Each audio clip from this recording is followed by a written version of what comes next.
ఉన్నటువంటి దేశమాతనే తేనెల తేగల మాటలతో మనం పొగుడుతున్నాం. మన కళ్ళకు ప్రత్యక్షంగా ప్రతిరోజు మన ముందు దర్శనమిస్తున్నటువంటి మన పితరులైనటువంటి తల్లిదండ్రుల్ని మరి అలాంటి మాటలతో మనం పొగుడుతున్నామా? వాళ్ళని ఆనందింపజేస్తున్నామా? నిజంగా మనం అచ్చమైన తెలుగు మాట్లాడుతున్నాం అనే విషయం మన తల్లిదండ్రులు కూడా తెలియజేయవలసినటువంటి బాధ్యత ఉంది. మనం ఇంగ్లీష్ మీడియంలో చదువుతున్నాం, కానీ పాఠశాల ప్రాంతంలోకి వాళ్ళు పెట్టిన తర్వాత తప్పకుండా మీరు ఏ భాషలో అయితే విద్యను అభ్యసిస్తున్నారో ఆ భాషను ఉపయోగించుకోవాలి. తప్పకుండా ఇంగ్లీష్లోనే మాట్లాడాలి.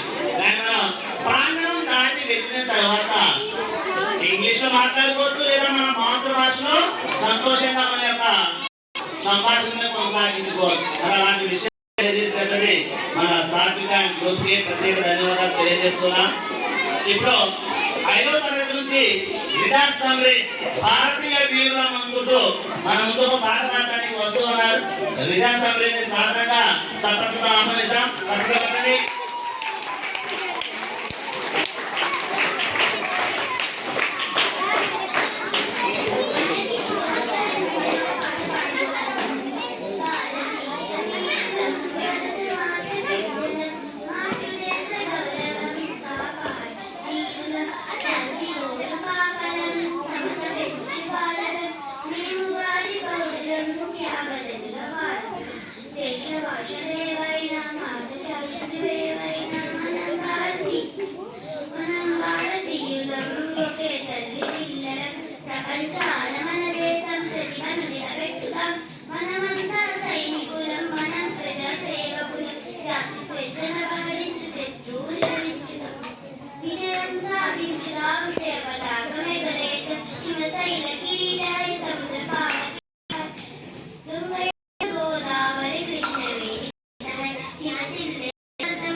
ఏ మతానికి చెందిన, ఏ కులానికి చెందిన, అందరం కూడా భిన్నత్వంలో ఏకత్వానికి చెందినటువంటి వాళ్ళం, అందరం భారతీయులమే అనేటటువంటి సమాచారాన్ని తెలియజేసినటువంటి వికాస్ సమరికి ప్రత్యేక ధన్యవాదాలు తెలియజేస్తున్నాం. ఇప్పుడు శ్రీ వెన్నెల 6వ తరగతి నుంచి గురువుల పూజ్యులారా అంటూ గురువుల యొక్క విలువను తెలియజేసేటటువంటి పాటను ఆలపించడానికి మన ముందుకు వస్తున్నారు.